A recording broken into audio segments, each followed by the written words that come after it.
नमस्कार दिल्ली वासियों और देशवासियों। अभी दिल्ली में जो विधानसभा चुनाव होने जा रहा है उसमें सब दिल्ली वासी वोट करेंगे, यह मुझे आशा है। परंतु वोट किसको और किस बात पे करेंगे यह मेरे अंदर एक संशय है, क्योंकि दिल्ली की जनता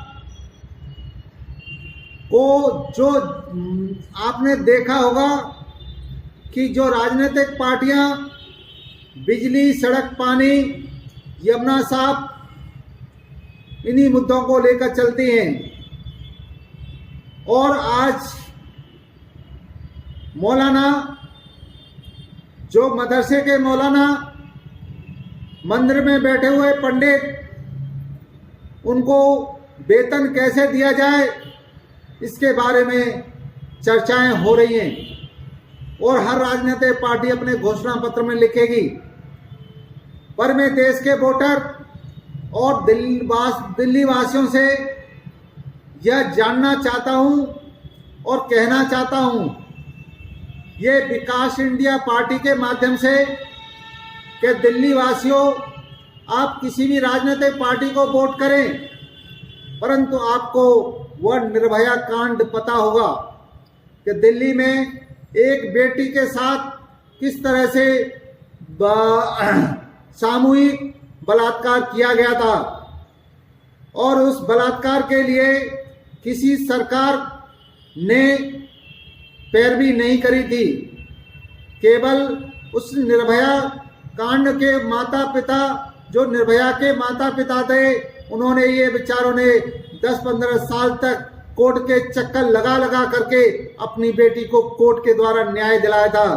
परंतु ये राजनीतिक पार्टियां जो उस समय दिल्ली में सत्ता में थी या उसकी मुख्य विपक्ष की पार्टी, उन्होंने एक दिन भी कोर्ट में जाकर के निर्भया के माता पिता को न सांत्वना दी थी और न उनको यह कि किसी तरह से सहायता दी थी।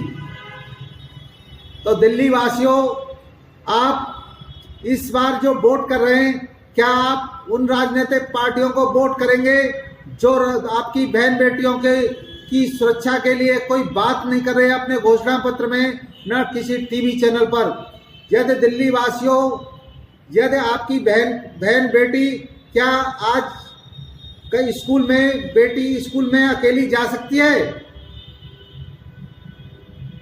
या आपकी बेटी या आपकी पत्नी या कोई महिला ये कि बाजार में अकेली जा सकती है? आज हमारी बहन बेटियां काम के लिए फैक्ट्री में या ऑफिस में जाती हैं, क्या वो सुरक्षित हैं?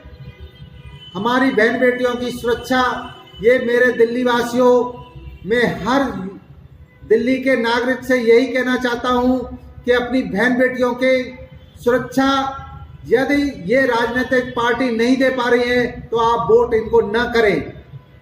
चाहे आप नोटा पे वोट कर दें, मैं ये नहीं कहता कि आप विकास इंडिया पार्टी को वोट करें, विकास इंडिया पार्टी को कतई वोट मत करिए। चाहे नोटा पे वोट कर दीजिए, परंतु उन राजनीतिक पार्टी जो आपकी बहन बेटी की सुरक्षा के लिए एक बात भी अपनी जबान से नहीं कह रहे, उन टीवी चैनलों पर न अपने घोषणा पत्र में आपकी बहन बेटी की सुरक्षा के लिए बात करेंगे। तो जब आपकी बहन बेटी की सुरक्षा वो राजनीतिक पार्टी नहीं दे सकते तो आप उनको वोट क्यों कर रहे हैं? सवाल ये है, क्योंकि विकास इंडिया पार्टी आपको जगाने का काम कर रही है, आपकी बहन बेटियों की सुरक्षा के लिए बात कर रही है।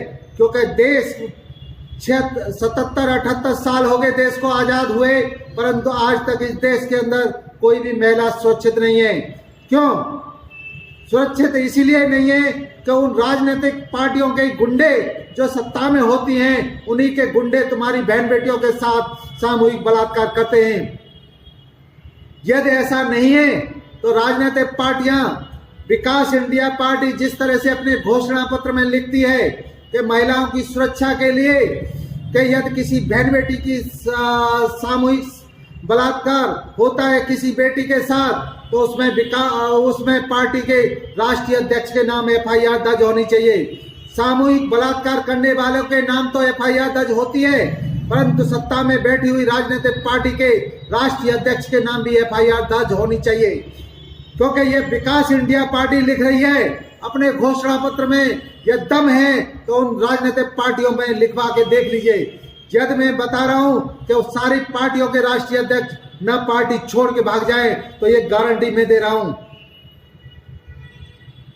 क्योंकि मैं बहन बेटियों की सुरक्षा के लिए यह विकास इंडिया पार्टी का जन्म हुआ है। हम सत्ता हथियाने नहीं आ रहे या किसी राजनीतिक पार्टी के विरोध में नहीं काम कर रहे।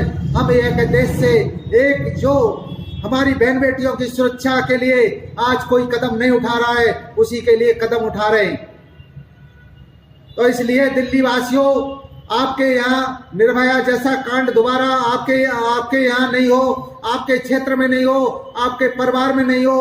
उसको यह है कि क्योंकि निर्भया भी आपकी अपने परिवार की बेटी थी, किस तरह से उसको कोर्ट में यह कि उसके माता पिता को किस तरह से बेइज्जत किया जाता था, वही राजनीतिक पार्टी जो सत्ता में थी किस तरह से हंसती थी।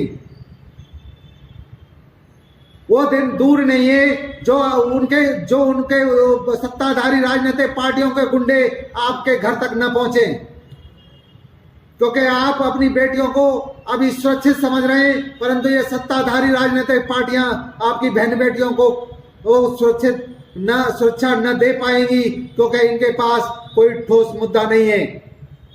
क्योंकि इन्होंने जो सत्ता में गुंडे पाल रखे हैं, वह गुंडे इसीलिए काम करते हैं इनकी पार्टियों में कि उन्हें ऐशो और आराम और मौज मस्ती के लिए। आज आप देखेंगे कि कोई भी राजनीतिक पार्टी कहीं पर भी धरना देती है या कहीं पे कुछ भी करती है, तो ये मानी चलिए कि किसी बहन बेटी की सुरक्षा के लिए कोई धरना नहीं देती है। और एक सबसे बड़ा सच और बता देता हूं कि किसी भी बहन बेटी के साथ कोई भी सामूहिक बलात्कार होता है या छेड़छाड़ होती है, तो राजनीतिक पार्टियां जा करके उनके माता पिता के साथ फोटोग्राफी करा करके और अपना प्रचार प्रसार तो कर सकती है, परंतु उस परिवार को के साथ में जो घटना घटी है, उस घटना के देशद्रोहियों को, उस घटना करने वालों को दंड देने के लिए वह न तो आगे बढ़ती है, न कोर्ट कचहरी में वहां का जो मुख्यमंत्री है वह जाता है। तो इसलिए ऐसा मुख्यमंत्री बनाइए, ऐसी राजनीतिक पार्टी को लेके आइए कि यदि आपके परिवार में कोई भी घटना घटती है तो उसकी पैरवी आपका मुख्यमंत्री करे या उस सत्ताधारी राजनीतिक पार्टी का अध्यक्ष आपका केस लड़े। इन्हीं बातों को मैं आपको बताना चाहता हूं कि आपके वोट में वह ताकत है कि आप अपनी बहन बेटियों की सुरक्षा खुद करा सकते हो, और ये बड़ा मौका है दिल्ली में। तो उन राजनीतिक पार्टियों से उनके घोषणा पत्र में लिखवा लीजिए कि यदि हमारी बहन बेटी के साथ सामूहिक बलात्कार हो जाता है तो आपके पार्टी का अध्यक्ष अपने नाम एफआईआर दर्ज कराने के लिए तैयार है या नहीं है। यदि वो हाँ लिखते हैं तो आप उनको वोट करें, यदि वो ना करता है तो उसको वोट न करें। जय हिंद, जय।